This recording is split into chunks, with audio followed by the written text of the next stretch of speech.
This story is about a stranded group of alien students and one wildly unqualified human exchange student trapped for 10 days on a mysterious planet that clearly doesn't want them there.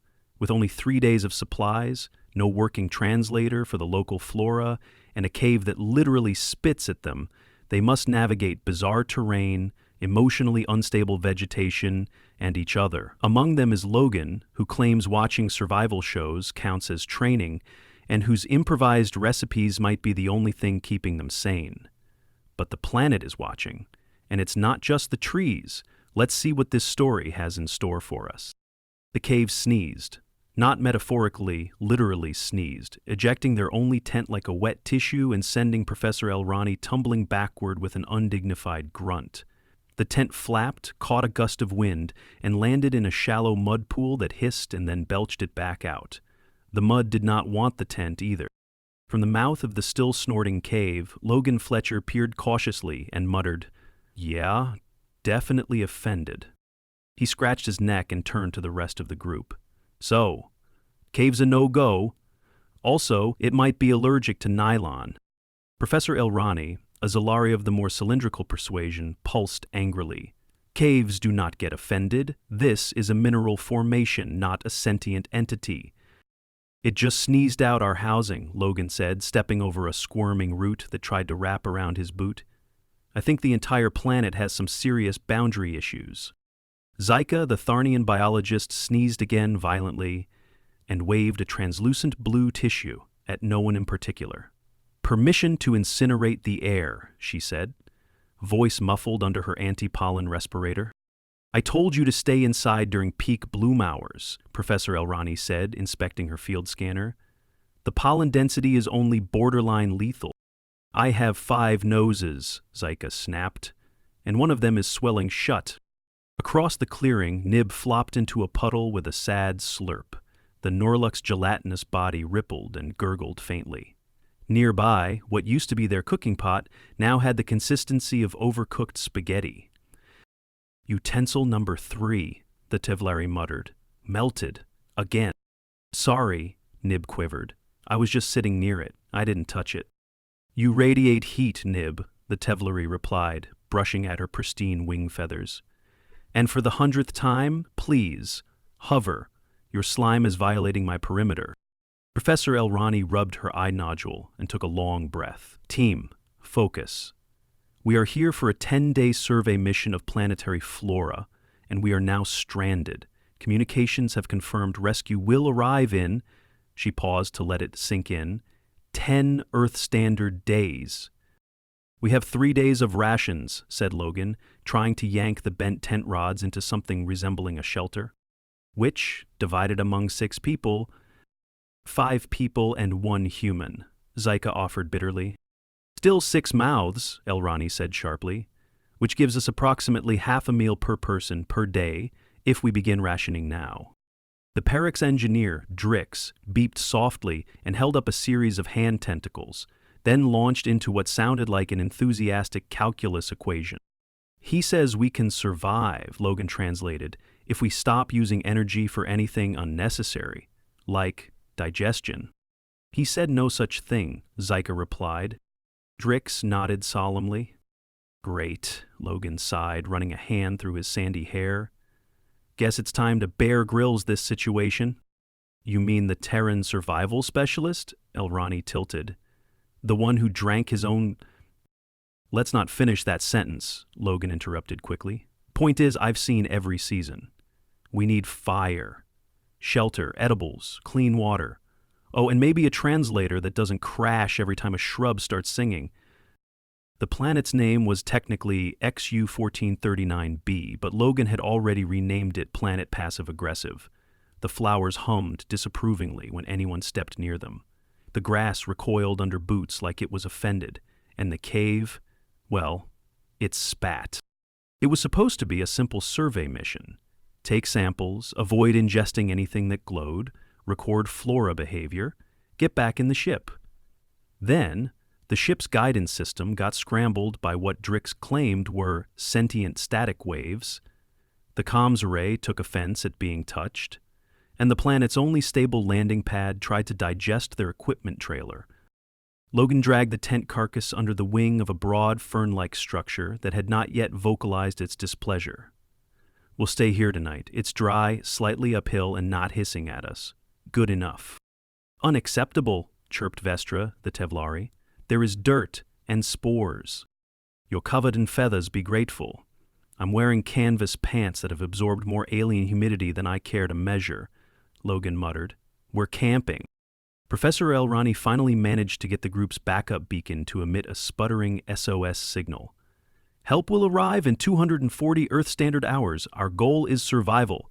Mr. Fletcher, you seem to have some experience. Lead the rationing strategy. Zyka, locate edible foliage and catalog allergenic compounds. Nib, stop melting things and assist with hydration analysis. Drix will work on translating local biotics. Vestra, avoid dirt. Vestra preened indignantly. I shall oversee morale. That's not fine, do that. That night, after 2 hours of attempted fire starting, Logan finally succeeded, using a gum wrapper, Nib's residual body heat, and a vaguely flammable seed pod. It smelled like burnt mango and coughing. See, he said, watching the tiny flame dance. Humans have a long tradition of setting things on fire for survival, and sometimes by accident. Zyka was trying to crush a flower between 2 rocks. It giggled ominously.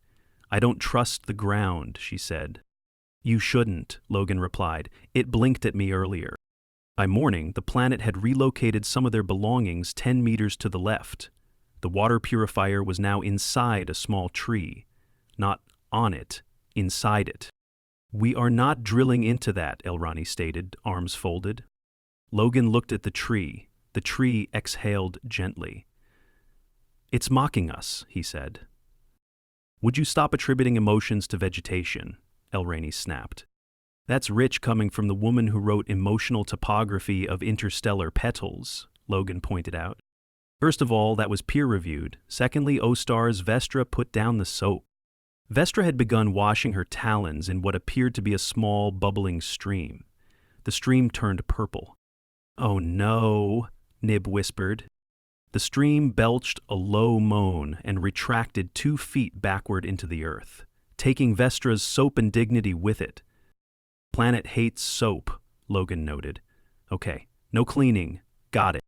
Rix beeped, scribbled in the dirt, and pointed at a sequence of numbers. He says the local physics are slightly inverted on a molecular level, Zyka translated, and that water isn't actually water, but a memory-based liquid crystalline intelligence. Logan blinked. So, it remembers being angry? Possibly, Drix confirmed with a wobble. Well, Logan sighed, only 8.5 days to go. Elrani closed her notepad with a thud. We adapt, we cooperate, we survive, and no one goes near that cave again. The cave coughed in the distance.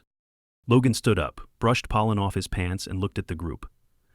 All right, team, let's go make breakfast from whatever doesn't make eye contact. I've got an idea for moss pancakes. If we don't hallucinate, I'll call it a win. Zyka muttered something about spores. Nib oozed helpfully. Vestra sniffed in moral objection. Drix drew a very unhelpful hyperbola, and above them the ferns swayed, humming faintly in disapproval. Day 2 began with Zyka's pollen alarm shrieking at 4 a.m. planetary local, which turned out to be synchronized with the howling of the region's airborne foliage. Logan rolled over in his makeshift bed of moss, still clutching his chewing gum fire kit, and muttered, No way the Academy brochure mentioned screaming plants. Vestra burst from the underbrush a moment later, her feathers in full panic bloom. I accidentally brushed against a frond and it whispered slurs at me. Professor Elrani was already up, attempting to coax an edible sample from a quivering plant she had named Subject 6 the previous evening. Subject 6 appeared to be faking a fainting spell. Whining won't make the flora less hostile, Elrani said. Adaptation is not a comfort process. Zyka sneezed so hard her respirator tilted sideways. I haven't stopped leaking from any of my facial ports since we got here. We should try to move higher, Logan said, pulling on his boots, now crusted with a waxy substance the local moss excreted overnight. Less pollen, fewer sentient puddles. Nib gurgled an affirmative, sloshing into the group with something resembling enthusiasm. His gelatinous body was lightly studded with glowing bits of detritus, one of which winked out with a soft fizz. Also, Nib said cautiously, I might have accidentally absorbed the communicator crystal. Elrani turned so slowly her eye stalks nearly untwisted. You what? Looked like food, Nib said, and the crystal was giving off warmth. I thought it might be sentient and lonely. I was just trying to help. Drix drew a picture in the dirt that resembled a sad face surrounded by logarithms. Zyka interpreted dryly. He says that explains why he's picking up distress signals from your lower digestive processes. We'll have to retrieve it, Elrani said through clenched mandibles. Absolutely not, Vestra declared. I refuse to operate near gelatinous extrusion zones. Then don't volunteer, Logan said, dragging a tangle of moss and vines into a half-walled shelter.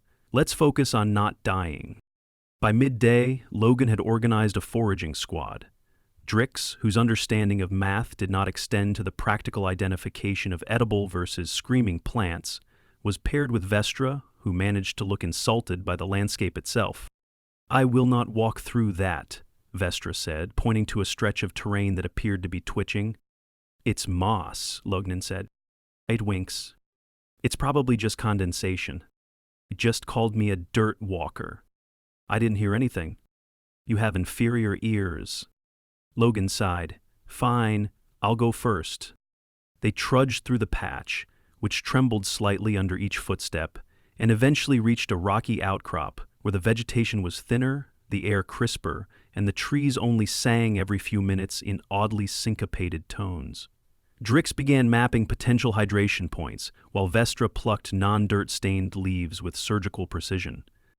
Back at camp, Nib had begun projecting samples he'd absorbed the day before, laying them out in small piles of ambiguous texture and color. Elrani was inspecting each with a scanner that beeped in tones that sounded increasingly like passive aggression. According to the biometer, this one is 90% protein, she said, nudging a pulsating purple glob. Zyka, huddled under a hooded sunshade, wrinkled what passed for her nose. That one made me see shapes yesterday. Shapes that shouldn't exist. Maybe that's how the locals communicate, Logan offered, arriving with a handful of pink mushrooms. Through psychotropic empathy bursts. That is the dumbest theory I've ever heard, Elrani said. It is also my backup plan. They roasted the mushrooms over a fire that smelled like burnt pickles, cautiously avoiding the root bundle that exploded earlier when touched with metal. Logan used the side of his multi-tool and Nib's body heat again. The result was chewy, slightly minty, and not immediately lethal. Well, Logan said, chewing, could be worse. The mushrooms vibrated a little as they cooled. That evening, they constructed a second, more stable shelter out of dead plant husks and the bones of their failed tent. Zyka had found a pollen-free ridge nearby and was finally breathing through only 2 of her 5 noses. Vestra had erected a perimeter of clean sand circles. A personal hygiene barrier she insisted on maintaining with daily purification rituals. Nib, meanwhile, had begun talking to the moss. I think it understands me, he said. It changed color when I told it about my childhood. It's a lichen, Zyka replied. It changes color based on moisture, not emotion. I felt something. I'm sure you did. Drix tapped a sequence into the dirt and gestured to a pattern of swirling growths. Zyka squinted at it, then said, He's triangulating a potential edible root cluster. One of the vines from earlier contained glucose strands. Logan perked up. You mean like space potatoes? Not if you call them that. Logan called them that anyway. The next day was root day. The root vines grew in a circle, their tops vibrating faintly with a low, humming energy. Vestra indicated they were non-sentient. Vestra insisted on reciting a prayer of forgiveness before touching them anyway. Logan got zapped on the wrist and declared the plant grumpy but reasonable. Nib attempted to digest one live. It expanded rapidly in his digestive sac and erupted moments later in a geyser of purple foam that knocked Vestra into her sand circles. "I was ritually clean," she shrieked. "Maybe we boil them first," Logan suggested, scraping root pulp off his boot. The evening's attempt at roasted root stew resulted in something vaguely edible. Logan called it fusion soup. Everyone else called it punishment slurry. Still, it filled the hunger gap. Day 4 brought rain. Not water rain, the kind of rain that hovered, asked for permission, and then reluctantly fell in small, resentful blobs. Vestra screamed, Nib quivered into a ball. Zyka's sinuses revolted. Drix traced math in the mud until lightning struck nearby and erased it. By nightfall, Logan had rigged a drip catcher from vine husks and hollow stems. It collected about a liter of drinkable liquid, enough to sustain half the group through the next day. Elrani begrudgingly praised his functional improvisation. Logan grinned and said, "It's the chewing gum school of engineering. Stick and hope." Later that night, something large moved outside their shelter. It made no sound. The ferns bowed as it passed. Even the moss held its breath. They all froze. After 5 long minutes, the silence resumed. Zyka whispered, "What was that?" Logan swallowed. "Planet security?" Drix drew a curve that implied mass, Vestra interpreted. Roughly 800 kilograms. Not plant-based, may possess multiple legs. "Great," Logan said. "We've annoyed the bouncer." "No one leaves the shelter after dusk," Elrani said firmly. "That's final." Logan nodded. "Then we wait, and we adapt, and tomorrow we try breakfast again." Nib raised a wobbly pseudopod. "Can I cook?" "No," they all replied. Day 5 started with a bang. Literally, a root pod, previously believed to be inert, exploded while Vestra was meditating. The shockwave launched a clump of moss straight into Drix's calculations, scattering their ration equations into the breeze. Zyka leapt behind a boulder mid-sneeze. Nib liquefied in reflex and spread across 5 square meters, and Logan, chewing on what he was pretty sure was a leaf and not a local larval creature, bolted upright. "I told you," he said, spitting the leaf. "The vegetables here are vengeful." Professor Elrani emerged from their second shelter with soot on one tentacle and what Logan suspected was a freshly recompiled field report. "From this point on," she declared, "no root harvesting until we can confirm zero combustion risk." "It'll leave us with what 3 things we can eat?" Zyka asked, wiping pollen from her eye. "4 if you count the grubs," Logan said. "Which we don't," Vestra hissed, brushing smoldering soil from her feathers.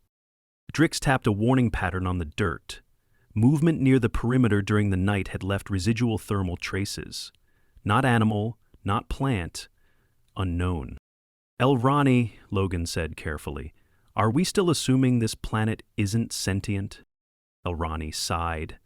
"I am increasingly open to reconsidering that position." Breakfast, if it could be called that, was a mix of toasted moss and one of the safer roots boiled 3 times. Tested with Zyka's allergy scanner, and then burned slightly to kill the aftertaste. Logan managed to make it into a paste and smear it between 2 flat seed husks. "Voila," he announced. "Planet Witch." Nib blinked. "Does that mean it's food? Or a warning? Depends how it goes down." Drix drew a skeptical parabola. They spent the morning trying to recalibrate the backup translator crystal now retrieved from Nib through methods no one wanted to talk about. It crackled and hummed, mostly repeating the word unwelcome in 7 dialects. When they pointed it at the moss, it said, "Please leave." "Okay," Logan said, hands on hips. "That's not just me, right? This thing's actually telling us to leave." "But the message is non-localized," Drix pointed out via scribble, "possibly embedded in the biosphere." Zyka tossed a sticky flower into the distance. "If the planet's alive, maybe it doesn't like visitors. Territorial behavior isn't uncommon in complex ecosystems." "It's a planet," Elrani said, "not a badger." The afternoon was focused on water. Their last filtration sponge had started growing feathers. "I don't trust anything that molts in my drinking pouch," Vester declared, hurling it out of camp. Logan took a different approach. He followed a line of shriveled vines down into a shallow ravine, watched as they drank dew off a rock face and mimicked them. It wasn't tasty and his back ached by the third lap, but it worked. He filled 2 canisters before one of the vines slapped him gently on the forehead. "Message received," he muttered. Back at camp, he presented the haul like a proud raccoon. "This," he said, "is human stubbornness in liquid form." Elrani tested it. "No toxins, trace minerals. Also, I think you may have picked up some microbial spores." Logan wiped his mouth. "That explains the tingling." That evening, the singing trees shifted their chorus. The tones deepened, as if humming in minor key. Zyka's scanner picked up electromagnetic pulses, regular, rhythmic, like a heartbeat. Drix analyzed the pattern and scribbled a sequence that looked alarmingly like a countdown. "Still just coincidence?" Logan asked quietly. Elrani's response was curt. "Correlation isn't causation, but also possibly causation." That night, it rained again, but only on Logan. No one else got wet. His bed of moss exhaled a damp sigh and promptly turned brown. Even Nib, who tried to share body heat out of pity, was shooed away by a gust of pollen. "I think the planet's ghosting me," Logan said to the sky. "I brought snacks. I shared moss. This is very passive-aggressive behavior." At sunrise on day 6, the cave returned. Not just a new cave, the cave. The one that spat their tent. It was back, now slightly wider, lined with glistening ridges and humming what Logan swore was elevator music. Nib was the first to notice. "I think it wants something," he said. Elrani frowned. "It is a mineral formation, which traveled uphill overnight." Logan added. Drix confirmed seismic movement. The cave had moved 200 meters closer to their shelter. The entrance was pulsating faintly. "Do we knock?" Logan asked. "No one's entering that cave," Elrani said. "Understood?" Everyone nodded. 2 hours later, Logan entered the cave. Not by choice, he tripped. A patch of roots snaked under his boot. He stumbled forward, and before anyone could stop him, he slid into the mouth of the cave like a pizza into an oven. It was warm, it was moist, and it smelled like peppermint. The walls pulsed slightly as he regained his footing. Behind him, the entrance narrowed, not closed, but definitely less inviting. He stood very still. "Okay," he said aloud. "I did not consent to this field trip." The walls vibrated. A panel opened again, not mechanically, more like a fold in muscle. Inside, a flat stone with symbols etched in glowing green. One looked like a person, one looked like a boot. The third looked like a broken tree. Logan pressed the person symbol. The cave exhaled. A second panel opened. Inside, a single fruit, glowing, triangular, hovering slightly above the stone. He took it. It didn't bite, or scream, or sing. It just hovered in his palm, pulsing faintly. Then the cave spat him out again. Face first into the mud. Zika rushed over. "Are you concussed?" "Only my pride," he mumbled. "Also, I think it gave me a gift." Vestra recoiled. "It touched you?" Elrani scanned the fruit. No known toxins, high sugar, some enzymatic activity, and data encoding? Rix confirmed. The fruit was broadcasting. They broke it open. Inside, instead of seeds, were minuscule reflective nodes, like memory chips, except organic. Zyka interfaced a scanner. Images emerged of previous visitors, different species. Some looked alarmed, some terrified. One waved. "They've been here before us," Logan said. "This is a record." "But all the images are leaving," Zyka pointed out. "Or being asked to." That night, they ate cautiously. The fruit, diluted and mixed with moss, tasted like melon and static. It kept them full, no hallucinations. For the first time in days, Zyka didn't sneeze. Day 7 dawned still. No storms, no singing trees, no caves sneaking up behind them. And the translator, freshly synced to the fruit's data, began spitting out a new phrase. Your presence is tolerated for now. Day 8 arrived with a gentle breeze and what could only be described as cautious tolerance from the environment.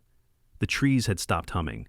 The moss no longer sighed dramatically when stepped on, and the cave remained in its new position, slightly ajar, like a neighbor who didn't want to talk but might lend you a screwdriver if you asked nicely. Logan stared out over the ridge, munching on his latest invention, a lightly toasted slab of moss filled with rehydrated root paste wrapped in dried seed husks. He had taken to naming his recipes. This one was Planet Pocket. Zyka passed by, holding a pollen reader that, for the first time, was not blinking red. Your meal smells like wet algae. Flavor profile, earthy despair, Logan replied, chewing. Also, 60% daily nutrition, and I didn't hallucinate this time. That's a low bar. I'm a human. We take our wins where we can find them. Below the ridge, Drix and Nib were assembling what looked like a crude array of antennas built from melted utensils and flowering branches. Nib had somehow figured out which plants amplified signals and which ones swore at him. Drix, through a complex series of sketches, had redesigned the old beacon into something that now pulsed every 47 seconds, with a soft, friendly chirp. The planetary pulse is syncing with it, Zyka said, watching the scanner. That shouldn't be possible. Nothing about this planet should be possible, Logan said. But here we are. Vestra fluttered into view, carrying what she solemnly declared to be an aesthetic peace offering, composed of clean rocks and meticulously arranged leaves. She placed it at the cave's entrance with ceremonial flair, then immediately retreated behind a sanitation barrier. I think she's starting to get used to being dirty, Logan whispered. I heard that, Vestra called back. By late afternoon, Elrani gathered them for what she called an adaptive situation review. Everyone, including Drix, who communicated via dirt diagrams, summarized their survival contributions. Nib had successfully identified 3 edible fungi. Zyka had developed a rudimentary pollen filtration gel. Vestra had created a schedule to minimize direct contact with contaminants while maximizing efficiency. Drix had decoded enough of the planet's electromagnetic language to confirm it was communicating through the biosphere. And Logan had cooked. I also found the cave fruit, Logan added, and didn't die.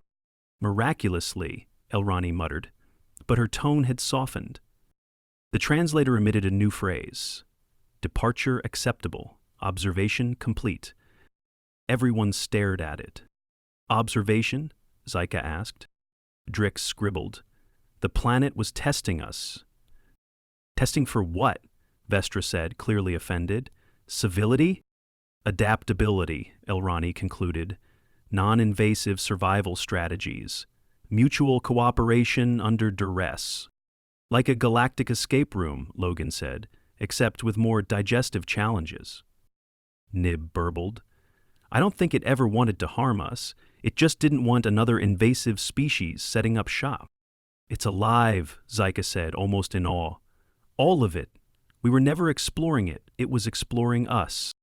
Elrani's faceplate dimmed in quiet thought. And we passed. Day 9 brought no surprises. They woke to find the cave gone vanished, not collapsed, as if it had never existed. In its place was a small stone, smooth and slightly warm to the touch, inscribed with the same glyphs from the fruit. When held, it glowed faintly and made a soft chime. Zyka analyzed it. It's a key, a permission token. To come back? Logan asked. Maybe, she said. Or maybe to not come back. Drix tapped out a hypothesis. The planet's ecosystem contained an interlinked intelligence matrix. Visitors were monitored, assessed, and if deemed too disruptive, expelled. Explains the tent, Logan muttered. Their beacon pinged. Then again. Then a third time. They're coming, Elrani said. Rescue craft arriving in 18 hours. Tears broke out, mostly polite. Nib gurgled happily. Zyka sneezed and laughed. Vestra did a victory wing flap that sent a fine spray of purification dust into Logan's hair. "That was on purpose," he said, spitting it out. "No proof," she said primly. That evening, Logan stood watch by the ridge, chewing on dried root sticks and watching the sky grow darker. Zyka joined him. "You did well.